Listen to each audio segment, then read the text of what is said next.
Bila Anda akan merekrut calon karyawan yang berusia di atas 30 tahun, sangat tidak dianjurkan menggunakan psikotes dalam menentukan seleksi karyawan apakah dia direkomendasikan atau tidak. Apa sih sebabnya? Selamat datang di channel Dunia SDM, yaitu channel yang dibuat khusus untuk Anda dalam mengembangkan dan meningkatkan kemampuan Anda dalam mengelola SDM Anda di perusahaan. Kali ini saya akan membahas tentang apa sih penyebabnya, kenapa kita tidak boleh atau saya sendiri secara pribadi tidak menganjurkan untuk menggunakan alat psikotes ketika Anda akan menseleksi calon kandidat Anda untuk merekrut karyawan Anda di perusahaan. Kenapa saya tidak menyarankan hal ini? Berdasarkan pengalaman saya dalam menjalankan bisnis yang berhubungan dengan pengelolaan SDM, termasuk di dalamnya adalah rekrutmen dan seleksi karyawan dengan metode psikotes ataupun assessment center, banyak ditemukan dari sekian banyak calon kandidat, 9 dari 10 kandidat yang berusia di atas 30 tahun ternyata menunjukkan hasil yang kurang diharapkan berdasarkan standar IQ di psikotes. Biasanya alat psikotes yang digunakan oleh banyak biro psikologi adalah alat tes seperti misalnya IST, Cevit, dan TKD yang sebenarnya udah kalau menurut saya sih sudah obsolete untuk tetap digunakan saat ini. Tapi kalau misalnya teman-teman psikolog tetap menggunakannya, silahkan saja. Apa alasan kenapa saya tidak menganjurkan calon kandidat yang berusia di atas 30 tahun melalui proses psikotes yang sifatnya klasikal atau tradisional? Alasan yang pertama adalah perbedaan dalam teknik penyelesaian tes. Seperti yang kita tahu bahwa sebenarnya calon karyawan yang usianya jauh lebih muda daripada kandidat Anda yang berusia 30 tahunan, biasanya mungkin lebih akrab dengan format dan jenis pertanyaan yang memang digunakan dalam psikotes. Nah, ini kenapa terjadi? Karena mereka baru saja dalam tanda kutip lulus dari pendidikannya mereka. Mereka setidaknya masih punya kemampuan atau masih ingat dalam hal ini bagaimana mengisi tes dengan pertanyaan-pertanyaan yang disediakan di dalam psikotes. Jadi sebaliknya, kalau misalnya calon kandidat Anda berusia 30 tahunan ke atas, ini biasanya mereka mungkin bisa lupa atau sudah tidak terbiasa karena lebih banyak fokus untuk melakukan pekerjaan sesuai dengan harapan dari perusahaan di mana mereka bekerja. Lalu alasan yang kedua adalah adanya perubahan kognitif. Meskipun dalam hal ini usia 30 tahunan dianggap masih tergolong muda, benar nggak sih? Tapi sebenarnya ada perubahan kognitif yang alami terjadi seiring dengan bertambahnya usia.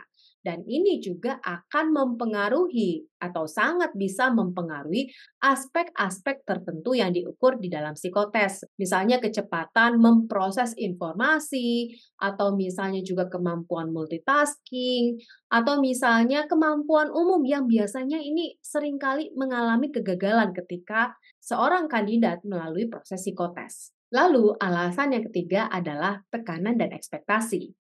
Individu yang usianya saya anggap adalah jauh lebih tua, biasanya atau memiliki kemungkinan merasakan tekanan yang lebih besar saat mengikuti psikotes, terutama jika mereka telah memiliki pengalaman kerja yang lebih luas atau jika mereka merasa bahwa ini adalah sebuah kesempatan penting bagi karir mereka. Tekanan ini dapat mempengaruhi kinerja mereka di dalam tes. Nah, ini seringkali saya temukan ketika mereka kandidat yang berusia di atas 30 tahun biasanya cenderung reluctant atau resisten untuk melalui proses psikotes. Karena memang sudah lama tidak terbiasa untuk melakukan psikotes dan mereka merasa lebih baik lihat saya berdasarkan pengalaman kerja saya dibandingkan mengikuti psikotes yang biasanya menjadi prasyarat dari banyak perusahaan. Alasan yang keempat adalah keterampilan dan pengalaman yang berbeda. Ini yang patut Anda ketahui, entah Anda adalah praktisi SDM atau Anda adalah seorang pemilik bisnis yang akan melakukan psikotes bagi calon karyawan Anda bahwa sebenarnya psikotes ini, ingat ya, psikotes ini dirancang untuk mengukur potensi dan bukan kompetensi. Ya, jadi harus dipahami nih bahwa psikotes mengukur potensi yang mungkin akan muncul dianggap menjadi sukses apabila memang ada stimulus untuk mencapainya. Dan ini berbeda dengan kompetensi. Bisa saja seseorang yang punya potensi tertentu tapi sebenarnya nggak kompeten di pekerjaannya. Sehingga dalam hal ini, psikotes karena yang tadi tujuannya adalah untuk mengukur potensi, maka psikotes jauh lebih relevan buat mereka yang memang seorang karyawan atau calon karyawan yang tingkat pemula, bukan mereka yang sudah senior.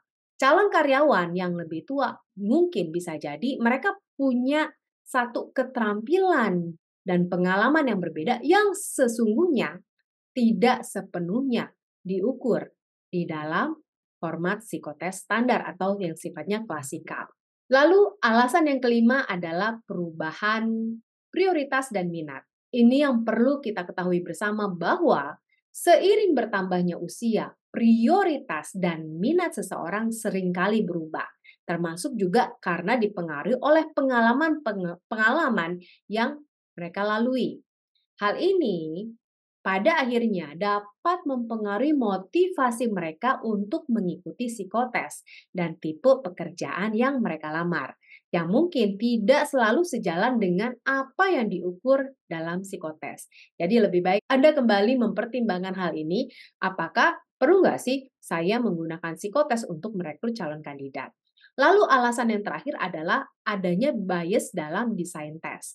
Terkadang ini yang sering terjadi nih. Psikotes dapat secara tidak sengaja dirancang dengan bias yang menguntungkan kelompok umur tertentu. Dan biasanya mereka adalah kelompok dengan usia yang jauh lebih muda. Ini bisa terjadi jika apa? Jika tes tersebut tidak cukup untuk mengakomodasi keberagaman pengalaman kerja dan kehidupan. Jadi penting sekali buat Anda, praktisi SDM atau Anda sebagai pemilik bisnis untuk melihat bahwa kegagalan dalam psikotes bukanlah penentu kemampuan seseorang dalam keseluruhan atau kompetensi mereka dalam menjalankan pekerjaan yang mereka tempati. Jadi, lebih baik kalau saya boleh menganjurkan, gunakan tools lain untuk melihat apakah kandidat Anda kompeten atau tidak menjalankan pekerjaan untuk posisi yang Anda sedang rekrut.